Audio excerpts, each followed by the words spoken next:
ನೀವು ಯಾವಾಗಲಾದರೂ ಆಕಾಶವನ್ನು ನೋಡಿದಾಗ ಒಂದು ಪ್ರಶ್ನೆ ಬಂದಿದೆಯಾ? ಈ ಅನಂತ ಬ್ರಹ್ಮಾಂಡ ಹೇಗೆ ಹುಟ್ಟಿತು? ನಮ್ಮ ಕಣ್ಣುಗಳಿಗೆ ಕಾಣಿಸುವ ನಕ್ಷತ್ರಗಳು, ಗ್ರಹಗಳು, ಗ್ಯಾಲಕ್ಸಿಗಳು ಇವೆಲ್ಲದರ ಹಿಂದೆ ಇರುವ ರಹಸ್ಯವೇ ಬ್ರಹ್ಮಾಂಡ. ನಮಸ್ಕಾರ ಸ್ನೇಹಿತರೆ, ನೀವು ನೋಡುತ್ತಿರುವುದು ವೈಎಸ್ ಹಿಸ್ಟ್ರಿ ಚಾನೆಲ್.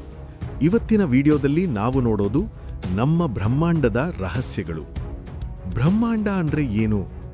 ಬ್ರಹ್ಮಾಂಡ ಅಂದ್ರೆ ನಮ್ಮ ಸುತ್ತಲಿನ ಎಲ್ಲವೂ, ಕಾಲ, ಸ್ಥಳ, ಪದಾರ್ಥ, ಶಕ್ತಿ ಇವೆಲ್ಲವನ್ನೂ ಸೇರಿಸಿದ ಮಹಾವಿಶ್ವ. ಇದರಲ್ಲಿ ಸೂರ್ಯ, ಚಂದ್ರ, ಭೂಮಿ ಮಾತ್ರವಲ್ಲ, ಲಕ್ಷಾಂತರ ಗ್ಯಾಲಕ್ಸಿಗಳು ಕೂಡ ಸೇರಿವೆ. ವಿಜ್ಞಾನಿಗಳ ಪ್ರಕಾರ ಬ್ರಹ್ಮಾಂಡದಲ್ಲಿ 100ರಿಂದ 400 ಬಿಲಿಯನ್ ಗ್ಯಾಲಕ್ಸಿಗಳಿವೆ. ಪ್ರತಿಯೊಂದು ಗ್ಯಾಲಕ್ಸಿಯಲ್ಲೂ ಕೋಟ್ಯಾಂತರ ನಕ್ಷತ್ರಗಳಿವೆ. ಇದನ್ನು ಅಧ್ಯಯನ ಮಾಡುವ ಶಾಸ್ತ್ರವನ್ನು ಕಾಸ್ಮಾಲಜಿ ಎಂದು ಕರೆಯುತ್ತಾರೆ. ಅಂದರೆ ಬ್ರಹ್ಮಾಂಡದ ಹುಟ್ಟು, ಬೆಳವಣಿಗೆ ಮತ್ತು ಅಂತ್ಯದ ಅಧ್ಯಯನ. ಬ್ರಹ್ಮಾಂಡ ಹೇಗೆ ಹುಟ್ಟಿತು? ಇದು ದೊಡ್ಡ ಪ್ರಶ್ನೆ. ವಿಜ್ಞಾನದಲ್ಲಿ ಅತ್ಯಂತ ಪ್ರಸಿದ್ಧವಾದ ಸಿದ್ಧಾಂತವೆಂದರೆ ಬಿಗ್ ಬ್ಯಾಂಗ್ ಥಿಯರಿ. ಈ ಸಿದ್ಧಾಂತದ ಪ್ರಕಾರ ಸುಮಾರು 13.8 ಬಿಲಿಯನ್ ವರ್ಷಗಳ ಹಿಂದೆ ಬ್ರಹ್ಮಾಂಡವು ಒಂದು ಸಣ್ಣ, ಅತಿ ಉಷ್ಣ ಮತ್ತು ದಟ್ಟ ಸ್ಥಿತಿಯಿಂದ ಸ್ಫೋಟಗೊಂಡು ವಿಸ್ತಾರವಾಗಲು ಆರಂಭವಾಯಿತು. ಅಂದರೆ ಬ್ರಹ್ಮಾಂಡವು ಒಂದು ಸಣ್ಣ ಬಿಂದುವಿನಿಂದ ಆರಂಭವಾಗಿ ಇಂದಿಗೂ ವಿಸ್ತರಿಸುತ್ತಲೇ ಇದೆ. ಬ್ರಹ್ಮಾಂಡದ ವಿಸ್ತರಣೆ. ನೀವು ಒಂದು ಬಲೂನ್ ಊದುತ್ತಿರುವುದನ್ನು ಊಹಿಸಿ. ಬಲೂನ್ ದೊಡ್ಡದಾಗುತ್ತಿದ್ದಂತೆ ಅದರ ಮೇಲಿರುವ ಬಿಂದುಗಳು ದೂರವಾಗುತ್ತವೆ. ಹಾಗೆ ಬ್ರಹ್ಮಾಂಡವು ನಿರಂತರವಾಗಿ ವಿಸ್ತರಿಸುತ್ತಿದೆ. ಇದರಿಂದ ಗ್ಯಾಲಕ್ಸಿಗಳು ಒಂದರಿಂದ ಮತ್ತೊಂದು ದೂರವಾಗುತ್ತಿವೆ. ಬ್ರಹ್ಮಾಂಡದ ಭಾಗಗಳು. ಬ್ರಹ್ಮಾಂಡವು ಹಲವಾರು ಅಂಶಗಳಿಂದ ಕೂಡಿದೆ. ನಕ್ಷತ್ರಗಳು ಅಂದರೆ ಸ್ಟಾರ್ಸ್. ಸೂರ್ಯ ಕೂಡ ಒಂದು ನಕ್ಷತ್ರ. ಗ್ರಹಗಳು ಪ್ಲಾನೆಟ್ಸ್, ಭೂಮಿ, ಮಂಗಳ, ಶುಕ್ರ.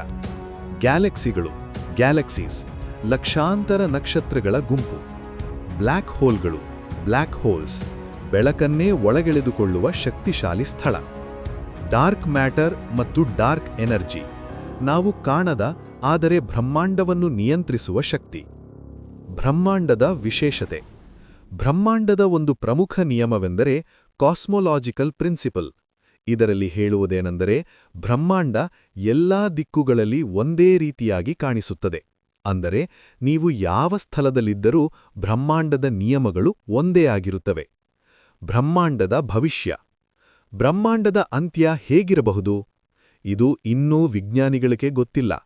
ಕೆಲವು ಸಿದ್ಧಾಂತಗಳು ಹೇಳುವಂತೆ ಬ್ರಹ್ಮಾಂಡ ಸದಾ ವಿಸ್ತಾರವಾಗುತ್ತಲೇ ಇರುತ್ತದೆ, ಅಥವಾ ಒಂದು ದಿನ ಮತ್ತೆ ಕುಗ್ಗಬಹುದು. Big crunch. ಭಾರತೀಯ ದೃಷ್ಟಿಯಲ್ಲಿ ಬ್ರಹ್ಮಾಂಡ. ಭಾರತೀಯ ತತ್ವಶಾಸ್ತ್ರದಲ್ಲಿ ಬ್ರಹ್ಮಾಂಡವನ್ನು ಶಾಶ್ವತ ಎಂದು ಹೇಳಲಾಗಿದೆ. ಕೆಲವು ಪರಂಪರೆಯಲ್ಲಿ ಇದು ಸೃಷ್ಟಿ, ಸ್ಥಿತಿ, ಲಯ ಎಂಬ ಚಕ್ರದಲ್ಲಿ ನಡೆಯುತ್ತದೆ ಎಂದು ನಂಬುತ್ತಾರೆ. ಜೈನ ತತ್ವದಲ್ಲಿ ಬ್ರಹ್ಮಾಂಡಕ್ಕೆ ಆರಂಭವೂ ಇಲ್ಲ, ಅಂತ್ಯವೂ ಇಲ್ಲ ಎಂದು ಹೇಳಲಾಗಿದೆ.